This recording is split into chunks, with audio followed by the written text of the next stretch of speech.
क्या ये हकीकत नहीं है कि ख्वाहिश, ख्वाब या कोई ऐसी ज़रूरत जो अधूरी रह जाए तो मौत के बाद भी सोने नहीं देती।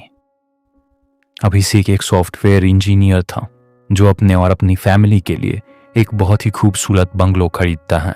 जैसा ये बंगलो था उससे कम मार्केट वैल्यू की वजह से यह अभिषेक के बजट में था। अभिषेक की 2 साल पहले ही शादी हुई है, तो उसके परिवार में बस वो और उसकी बीवी और उसका 2 महीने का बच्चा था। अभिषेक के माता पिता आसाम में रहते हैं और अभिषेक को काम करने के लिए बेंगलोर आना पड़ा और वो अपनी छोटी सी फैमिली के साथ यहीं शिफ्ट हो गया। अभिषेक और उसकी बीवी खुश थे अपने इस नए घर से। जैसे घर का सपना था उनकी आंखों में, वैसा ही घर उन्हें उनके बजट के अंदर मिला था। पर ना अभिषेक और ना ही उसकी बीवी ये सोच रहे थे कि क्यों इस बंगलो का प्राइस इतना कम है।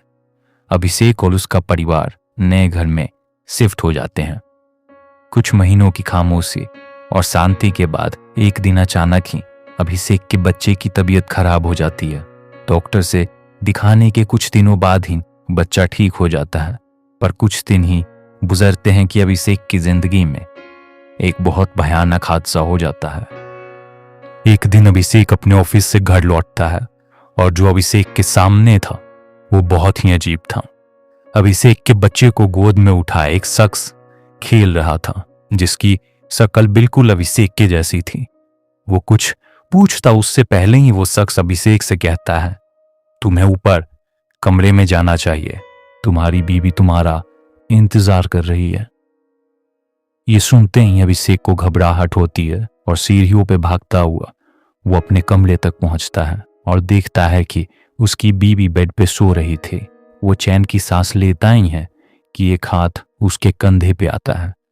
अभिषेक मुड़ता है तो देखता है अभिषेक की बीवी उसके पीछे खड़ी थी। अभिषेक घबराहट और डर में बिस्तर की ओर फिर मुड़ता है और अब वहां पे कोई नहीं था। अभिषेक बहुत डर चुका था। घर में आते ही खुद की शक्ल के इंसान से मिलना और अब बीवी को सोते हुए देखना और फिर उसे अपने पीछे खड़ा देखना, ये सब चीजें अजीब थीं। इन्हीं ख्याल और डर के बीच में एक चीख जो अभिषेक के बच्चे के कमरे से आती है। अभिषेक भाग के वहां पहुंचता है और जो सामने था वो नामुमकिन था।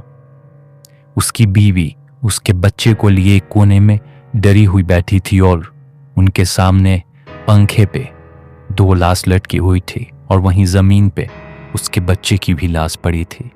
पुलिस के हिसाब से अभिषेक और उसकी बीवी ने पहले अपने बच्चे को मारा और फिर खुद आत्महत्या कर ली। पर इस कहानी में अभिषेक जरूर था, पर यह कहानी अभिषेक की नहीं थी, ना ही उसके बच्चे या बीवी की है। ये कहानी उस बंगलो की है जिसका नाम था